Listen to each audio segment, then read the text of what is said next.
Namaskar, my name is Dr. Daksha Parmar and I am here to discuss chapter 12 of class 3 EVS looking around work we do.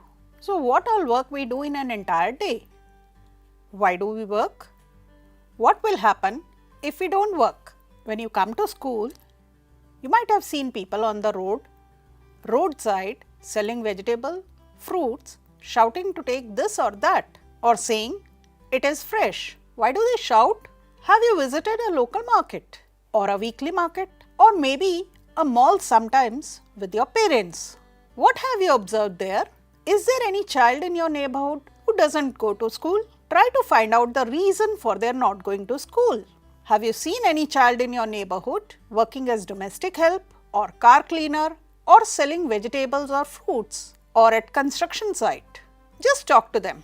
Have you ever seen children working in hotels or tea stalls or maybe at construction site and mechanic shops? Why are the children working there called as chotu?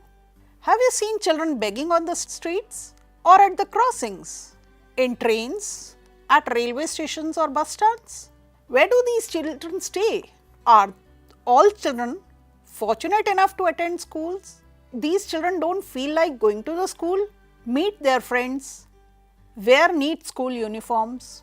How would you feel if by chance your going to the school is stopped suddenly? Will you be happy or sad? How many types of work people do? Remember and try to write the work you have seen people doing in the space given below. Classify the work and the workers who does the work. What are these work along with the workers called in the column given below? For example, the work includes giving medicines, injections, curing patients. What are these workers called as? Or how would you describe the work done by a mechanic? What are the work done like repairing shoes, sandals, etc.? What are the workers called who signals the traffic to cross smoothly? Or one who drives a car for the people? What are these workers called as? Or how would you define the work done by a bus conductor or a police inspector? We have seen all these work done by individuals. Now we will come to see what are the collective work. Where do you find people working together? Why do people work together? Is there some benefit if people work together? There must be some places where people work together. What are these places? You may find people working together in offices, banks, police station, court, malls, school, railway station, bus depot, hospitals, colleges, university, shops. These are the places where people work together. There must be some places near your home where people work together. Try to find out and write in these spaces given below. Then we come to household work. Who does work at your home? Who does work in the kitchen?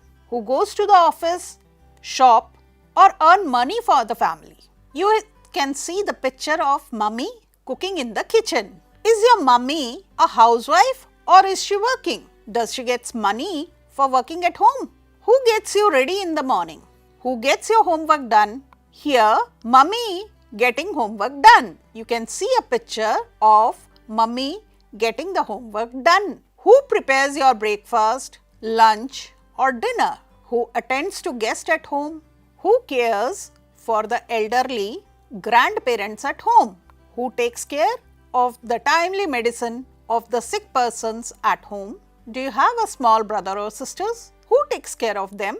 Here in these pictures you are seeing mama taking care of the young children at home.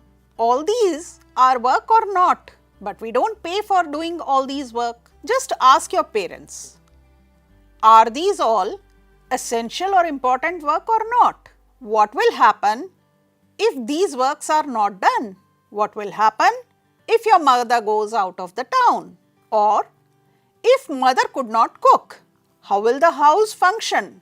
If mother is not well, how many days can you eat outside food? Here in this picture you are seeing mother is not well. Do you also help your parents in household work? What all work you do at home? Do you help in gardening? Do you help in cleaning? Do you keep your footwear in place after coming from school? Do you wash your hands, face, feet after coming from outside or before eating your meal? Here in this picture you are seeing hand washing. We need to keep our hands clean, or we need to wash them before taking our meal. Here in this picture you are seeing the feet are being washed. Do you keep your changed clothes in place after changing?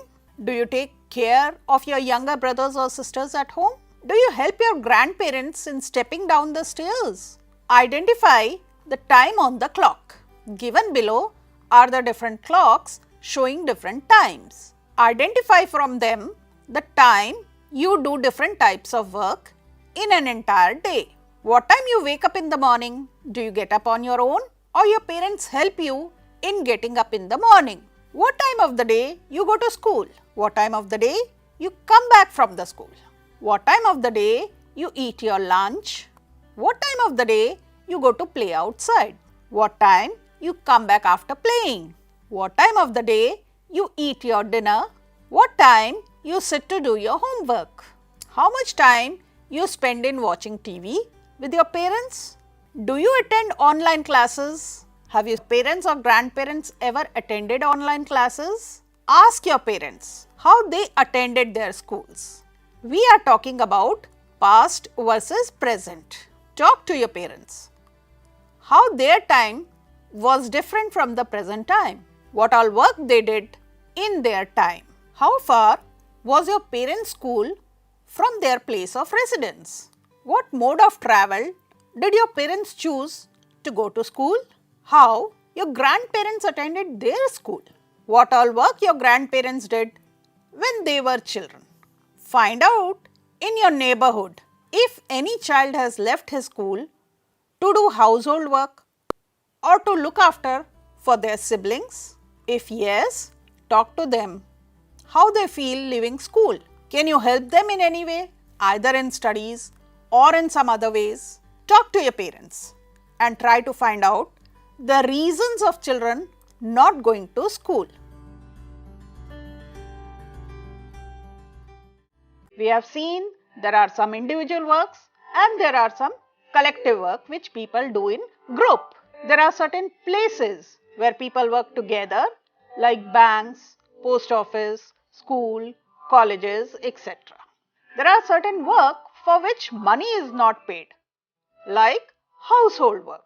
There are certain children who do not go to schools because they have to work and earn money for their family, or they have to look after their younger brothers or sisters. Your way of attending school is different from your parents or your grandparents attending their school. You do certain work at certain time of the day. Your parents help you in many ways. Likewise, you should also help your parents in their work as far as possible. Now we come to some evaluative questions. Why all children cannot attend school? Who cooks food at home? What will happen if mummy doesn't cook? What all work your mother does? What all work your father does? Who does shopping for home? Is cooking to be done by mummy only, or papa can also help in cooking, cleaning and other household works? Who earns money at home? What will happen if salary does not come in time? How can you be of help to your grandparents? So children, with this we come to the end of the chapter. So children, till we meet next time, take care, goodbye and have a nice day. Thank you.